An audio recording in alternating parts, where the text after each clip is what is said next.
Welcome to Inc.'s The Founders Project with Alexa Von Tobel. I'm Alexa, the founder of LearnVest, author of New York Times bestselling book, Financially Fearless, and second book, Financially Forward.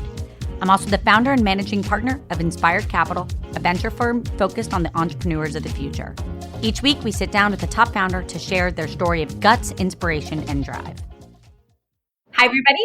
I'm your host, Alexa Von Tobel, and this week, I want you to meet John Berkowitz, the founder and CEO of OJO, an industry-leading real estate technology company that partners with the top real estate teams and agents to deliver value for millions of consumers on its platform. John founded OJO in 2015 and has since raised more than $140 million in venture capital. OJO has been named to the Deloitte Tech Fast 500 and the Inc. 5000.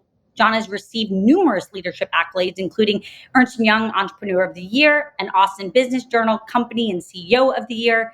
Prior to OJO, John co-founded Yodle, an online marketing leader for small businesses. He scaled Yodle to more than 50,000 small business customers, and in 2016 successfully sold to Web.com for about $350 million in an all-cash transaction. John holds a BA from George Washington University and lives in Austin. And with that, let's welcome John. John, I'm so happy to have you here today. Let's go to the beginning.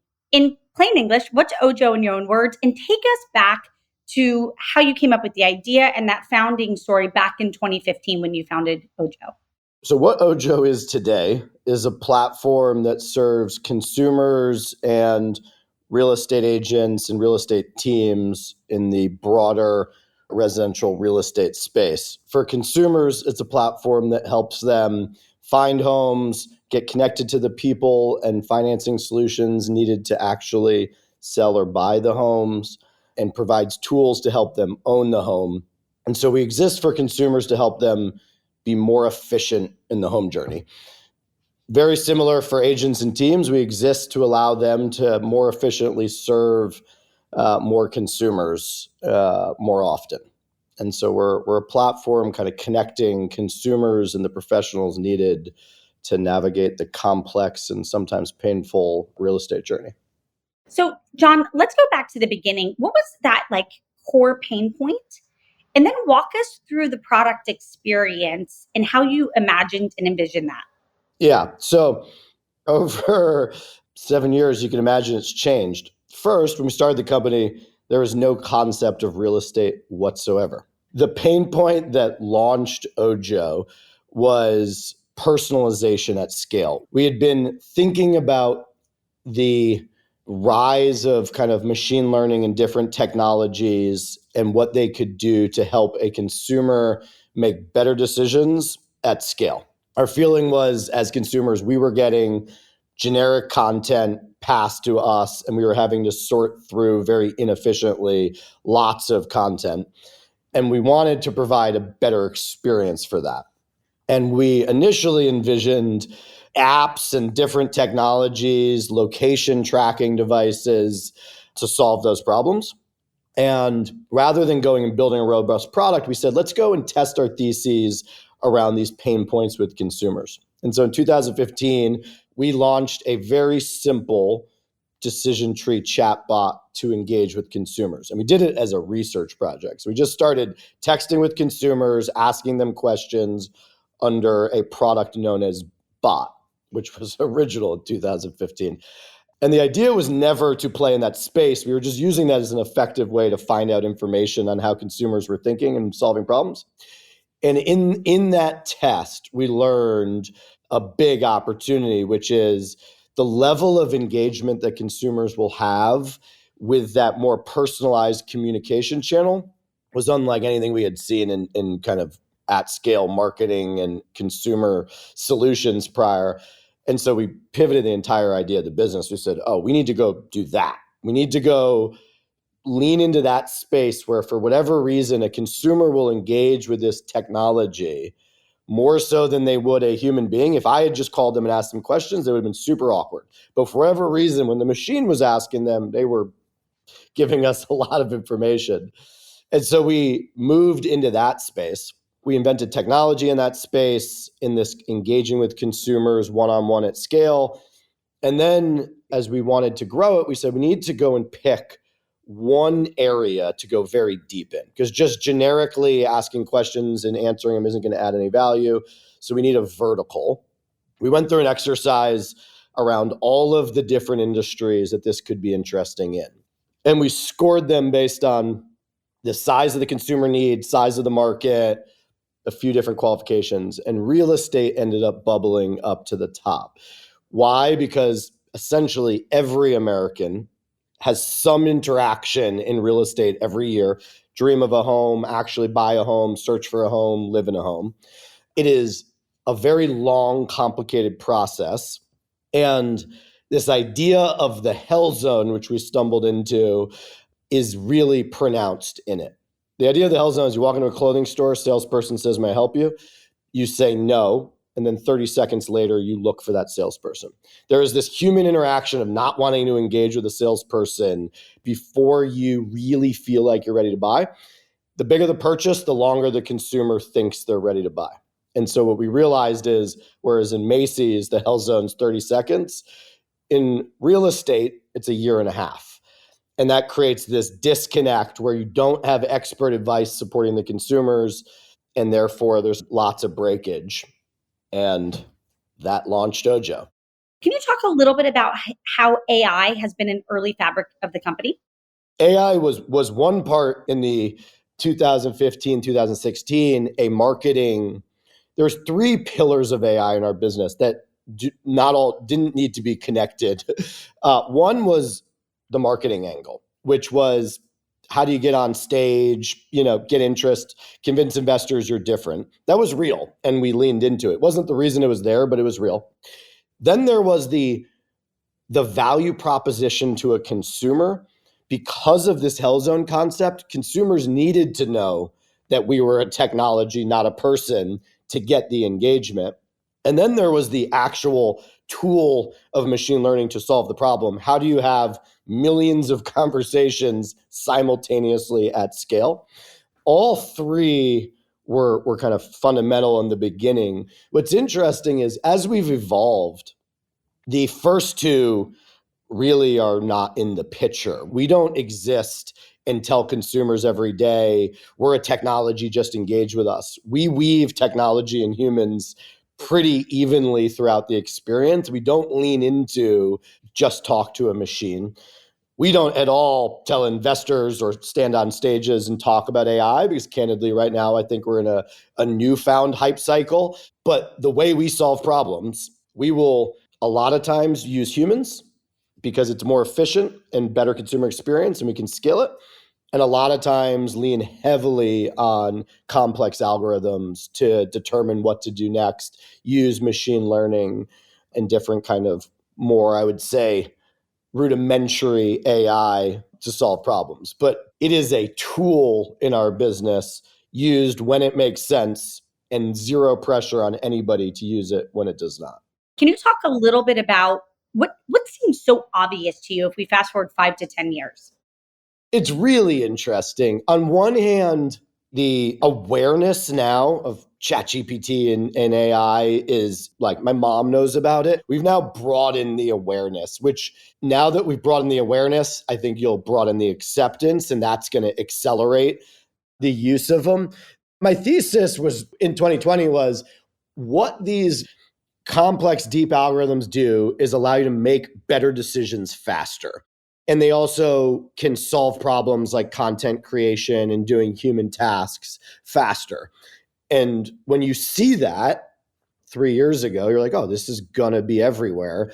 I think now, in the next 2 years, I actually don't think much is going to change. I really don't. I think real estate agents will use it to write blogs better. So LinkedIn might be the place you see the most ChatGPT actual change in the world or kind of content creation.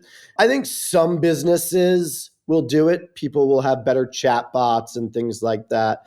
Where I think you will see actual changes is in a few years when we legitimately let the machine do the complete set of human tasks, because the ability is there now. What we're doing right now could be 100% machine. That's scary, right? We have the technology now to replicate you and I digitally, and we have the technology now to replicate all of the content that we would say. And you can create a lot of versions of this and then score it and figure out what's the best. They will create artificial live podcast, television shows. That'll happen, I believe, in 23. And then it's going to be really interesting how we engage with authentic content in the digital world when it's really hard to separate how much is this a machine just telling me what I want to see versus the truth. There are very few industries that don't have less than 50% of the jobs be much more automatable when you have the capability of the algorithms today. I think how we regulate them and how much we trust them is the real headwind, because the technology is here now, where regulation and trust are the only barriers. What are your predictions in real estate more broadly? What's obvious to you about where prop tech is headed over the next 5 to 10 years?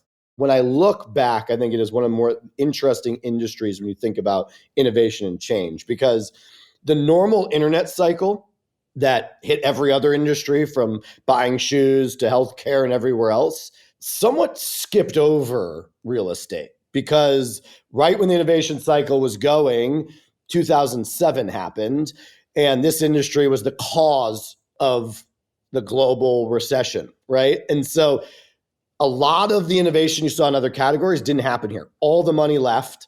Then the next time the money came in that would drive innovation, it came in free money times. And so the majority of innovation over the last 6 years has been about how do you solve the financial headwinds in this industry with free money. Now that the free money is gone, most of those models are gone. So we've basically had 2 5 to 8 year innovation cycles that have been tossed out. And it's why the biggest company in this space is Zillow, which is a real estate newspaper. Like, that's the biggest innovation we have. That's the pessimist in me.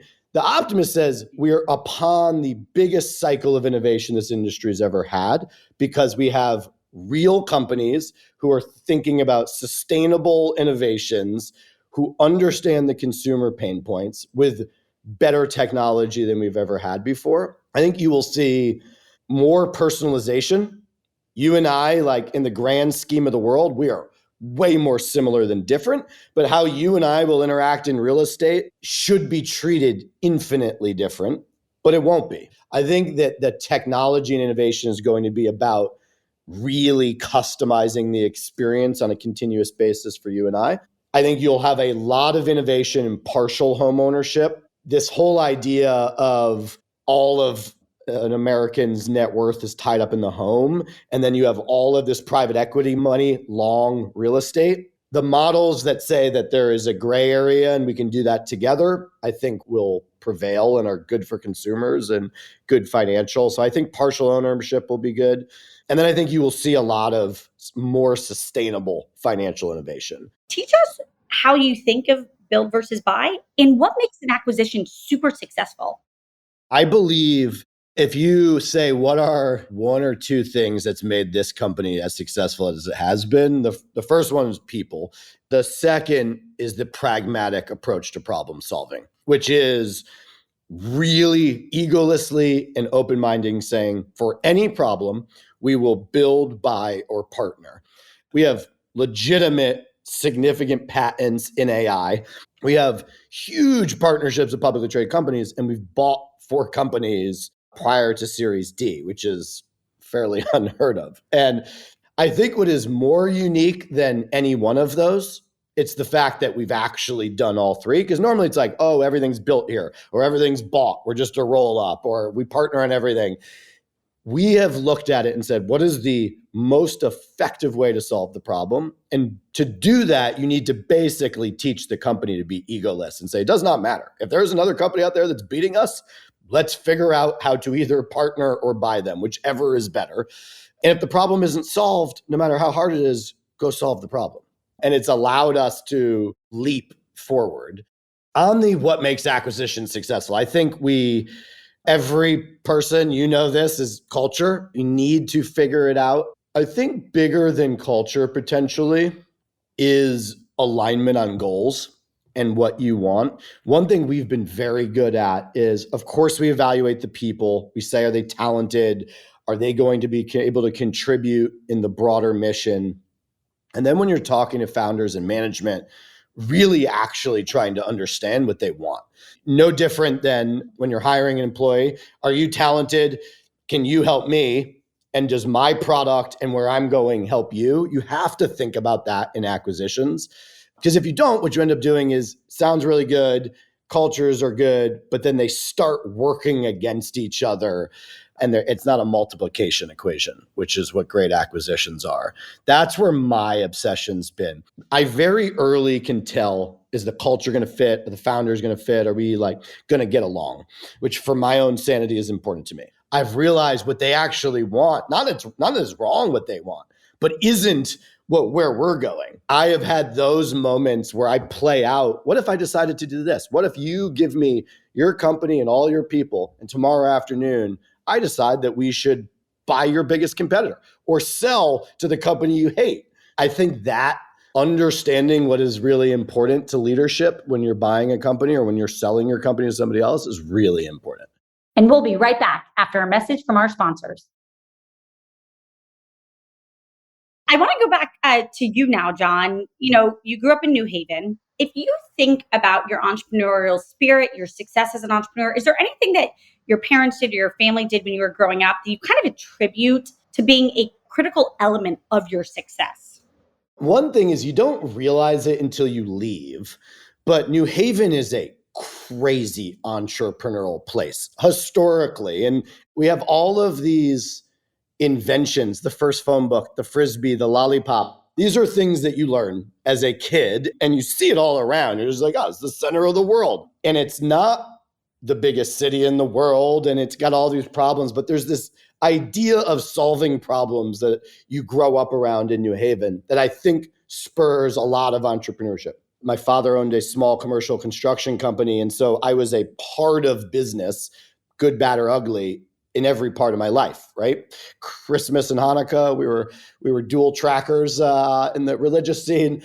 I understood the economy based on what presents we got, based on how much my family business fluctuated in success. I understood legal problems and employee problems based on just hearing my dad on the phone continuously. I try to emulate the parenting best practice that I'm sure was accidental and not intentional, but both of my parents really, really made me feel like I was special and loved the crap out of me and had zero expectation of what I would do in the world. I always knew no matter what, my parents are going to think I'm awesome. And that lack of pressure is, I think, fairly important in my journey. Back to just since we're on the topic of parenting, you said something that I really love, really special, that you think of OJO like a family business, considering your wife and 4 sons as an extension of your executive team. Tell us what you mean by that. I just love that mindset because the truth is your family is in the business. They're making sacrifices for you to run the business. This whole work-life balance thing is just not a real thing. Like you live a life and there's multiple components of it. And to me, one, I'm blessed that I have very smart family. And so my wife, smarter than me. My twin 15-year-olds, smarter than me. We'll find out if the 3.5-year-old and the 7-year-old are.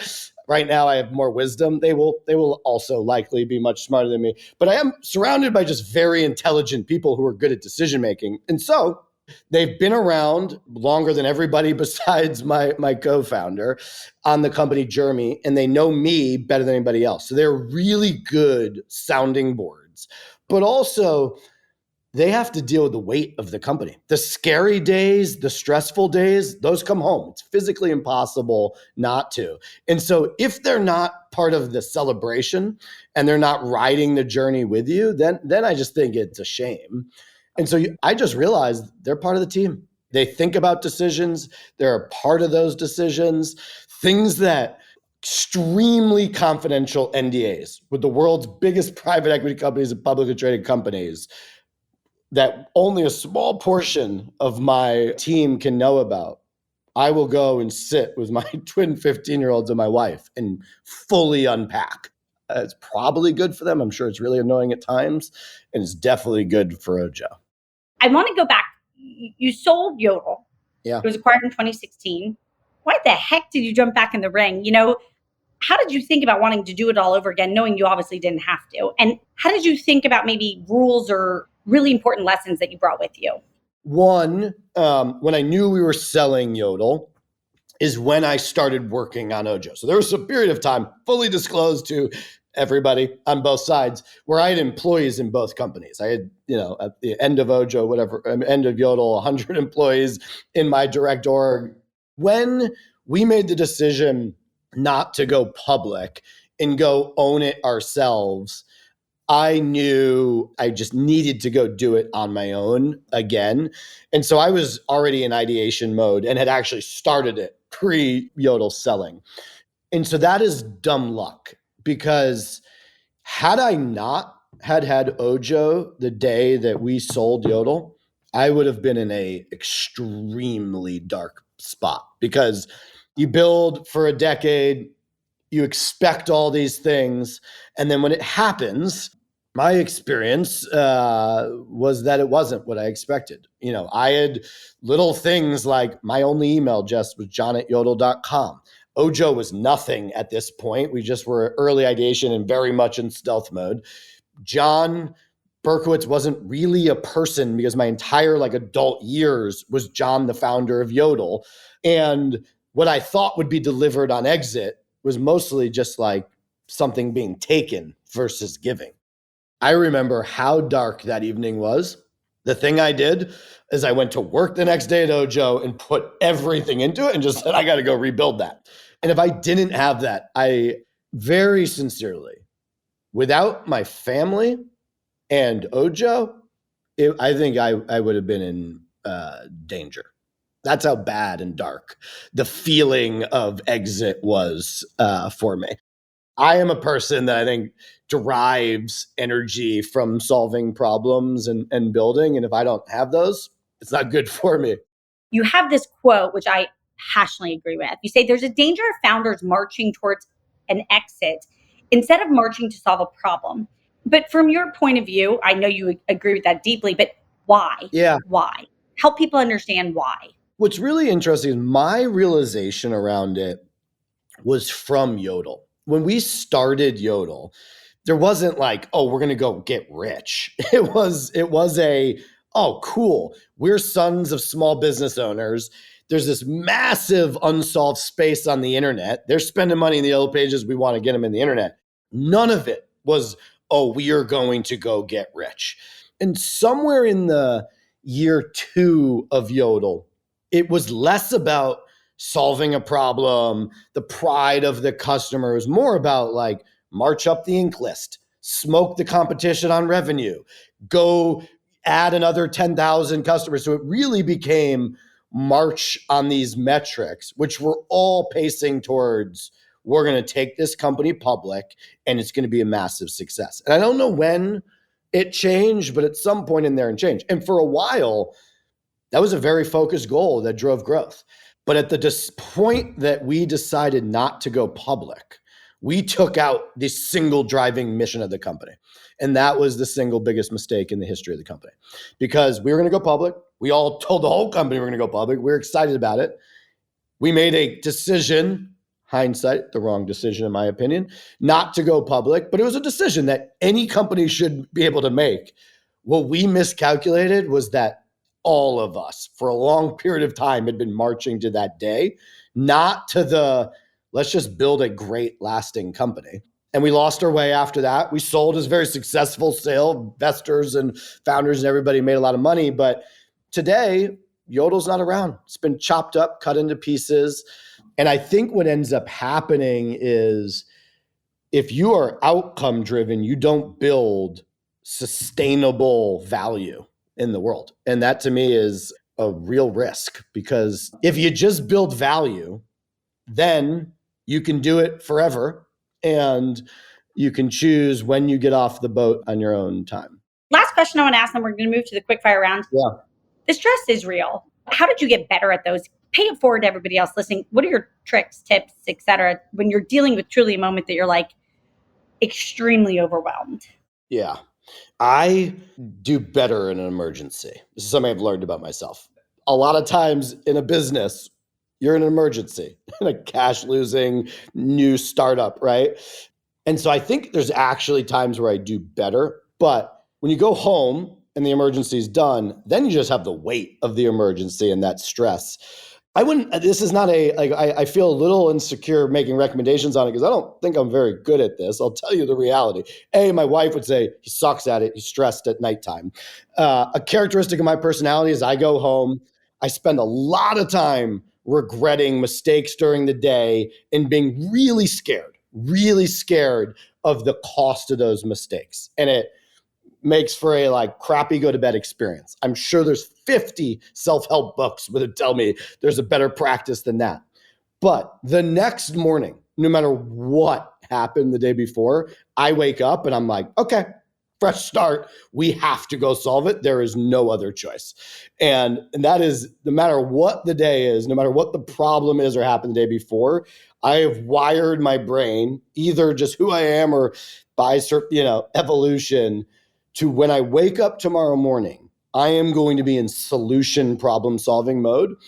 And my acceptance of failure is it cannot happen. It is in my, the way I am tied to my business, it's life or death. And when it's life or death and you have a family, you figure out a solution. John, I'm going to move to the quick fire round. First thing that comes to your mind, super fast answers. First thing, ready? Yes. Favorite interview question?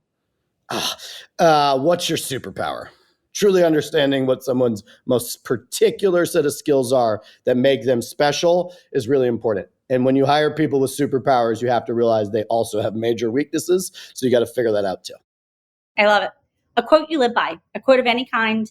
Ted Lasso, use of Walt Whitman's Stay Curious. Your biggest pinch me moment to date in your career? I heard a story about a father of two kids in Hawaii that in the beginning of the pandemic was priced out of a house because the market was so crazy as everybody ran from California to Hawaii. And so he was living in his car and he read an article about how actually in Hawaii it was easier to buy a home than rent a house. And so he went online, he ended up on our platform. Through technology and the combination of people, we introduced him to somebody and that agent moved the universe for this guy. And by Christmas, he owned his first home. Taking that home to my family and saying, that's what we do, was one of the more proud moments in my career. A book that really left a dent on you? Oh, The Places You Will Go by Dr. Seuss. Last question. What do you hold as sacred? Trying to understand the truth of everything. People is a massive part. So quality of talent, diverse thinking, diversity are all sacred to me. But the kind of underlying thing that I am seeking constantly on myself, the business, the people, the problems we're solving, our customers, our partners, is the truth. Because it's not easy to find. And it is, I think, the single biggest thing that holds someone in a company from success is if they don't have a full handle on the truth. John, first of all, I'm so grateful that we got to be an investor in your journey. We're so happy to support you. Everybody out there, I just want to say, if you want to learn more, please check out OJO.com. And John, thank you so much for joining us. We're rooting for you. Everybody, you can join us next week for Inc. The Founders Project with Alexa Von Tobel. Thank you. You're an inspiring rock star, and I appreciate you having me. Thank you so much.